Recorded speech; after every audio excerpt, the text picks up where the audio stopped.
各位同學，今堂呢，我哋一齊講一講一起學打字義。咁首先呢，我哋睇一睇一條短片。小聰，你今日做咩唔開心啊？博士，尋晚我又夢見自己同菲菲一齊上咗太空旅行，又再次遇到外星人，然後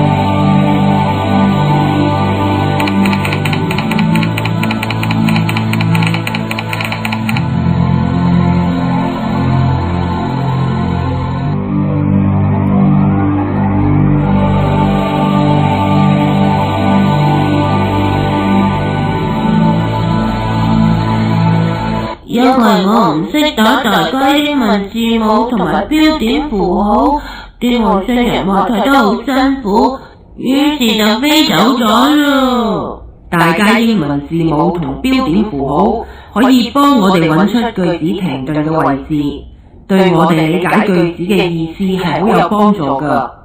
不如就等我教下你點樣輸入佢哋啦。請你望下你嘅鍵盤，你知唔知點樣先至可以輸入大家英文字母呢？標點符號又係點樣輸入嘅呢？好啦，首先第一部分呢，我哋會教一教同學點樣輸入大家嘅英文字母。好啦，第一個方法呢，我哋就可以利用紅色個 Caps Lock 嘅鍵。當我哋呢撳 Caps Lock 呢個鍵之後呢，其實我哋再撳英文字鍵嘅時候，就可以輸入大家嘅英文字母。我哋可以睇一睇啦，其實 Caps Lock 呢係有一個指示燈嘅。咁當我哋撳咗落去嘅時候呢，盞燈就會着咗㗎啦。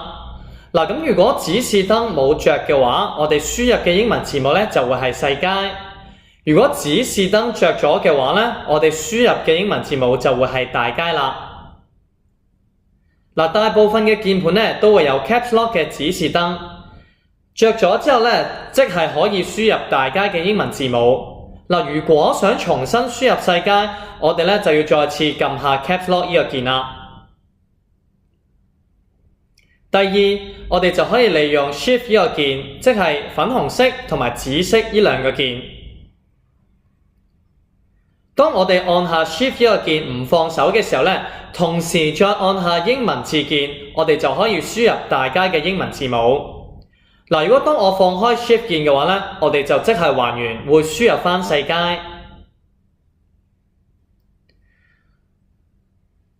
跟住呢，我哋會睇一睇 Shift 鍵。嗱，左手邊呢有一個 Shift 嘅鍵，即係粉紅色呢個鍵，佢呢就係配合右手負責嘅英文字鍵，即係着咗色嘅英文字鍵。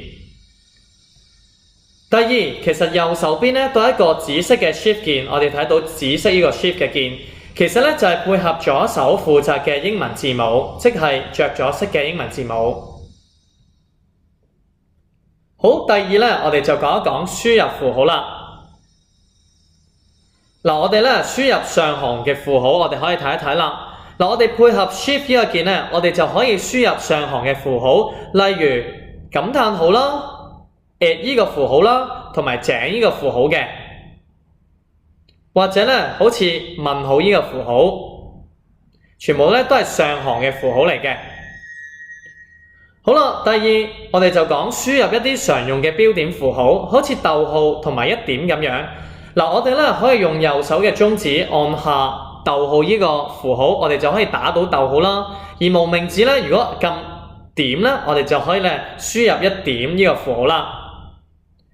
仲有問號同埋感嘆號。嗱，我哋呢可以按住左手邊嘅 Shift 鍵，同時間右手呢又按下問號呢一個呢個鍵，我哋就可以輸入問號㗎喇。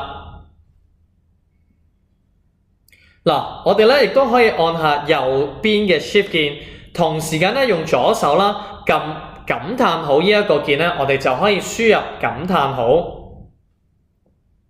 而第三，同學咧亦都可以根據佢嘅指示，我哋咧用右手嘅手指咧，根據佢唔同嘅符號啦，我哋按下咧就可以輸入你想要嘅符號啦。另外啦，我哋按下左手邊嘅 Shift 鍵，同時間咧右手嘅手指亦都可以撳冒號，我哋就可以輸入冒號啦。第三，我哋就會講一講打字嘅秘訣。記住字母位置咧要用心咯，要勤練習。手指咧移動咧其實要靠記性嘅，頭部咧就無需要上下動，而手指咧記得按鍵嘅時候要準確咯，而力度咧就要輕柔嘅。手指咧時刻都要放喺一個基準鍵上面作準備。好啦，跟住咧有啲唔同嘅活動，同學咧可以咧撳翻入去咧電子書入面咧完成唔同嘅活動。最後咧就想同同學總結一下，重點溫習下。記得我哋配合 Caps Lock 同埋 Shift 鍵咧，我哋咧就可以輸入大家嘅英文字母啦。而配合 Shift 呢個鍵咧，我哋咧亦都可以輸入上行嘅符號。記住啦，我哋咧要勤練習，持之以恆，熟習咧憑手指判斷字鍵嘅位置。另外咧有啲延伸嘅活動，一有表情嘅符號啦。二同埋有星際漫遊，同學咧可以稍後咧上翻電子書去完成嘅。跟住落嚟咧有幾題嘅題目，想同學咧完成咗睇完呢一課課之後啦，咁請同學咧上翻電子書去完成翻呢幾嘅題目。第一題，如果要輸入大家英文字母，我哋可以利用乜嘢鍵啦？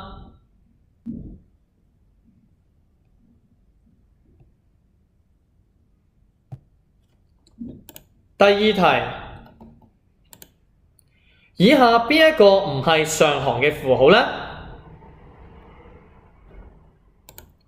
第三題，我哋應該如何輸入大家嘅英文字母 E？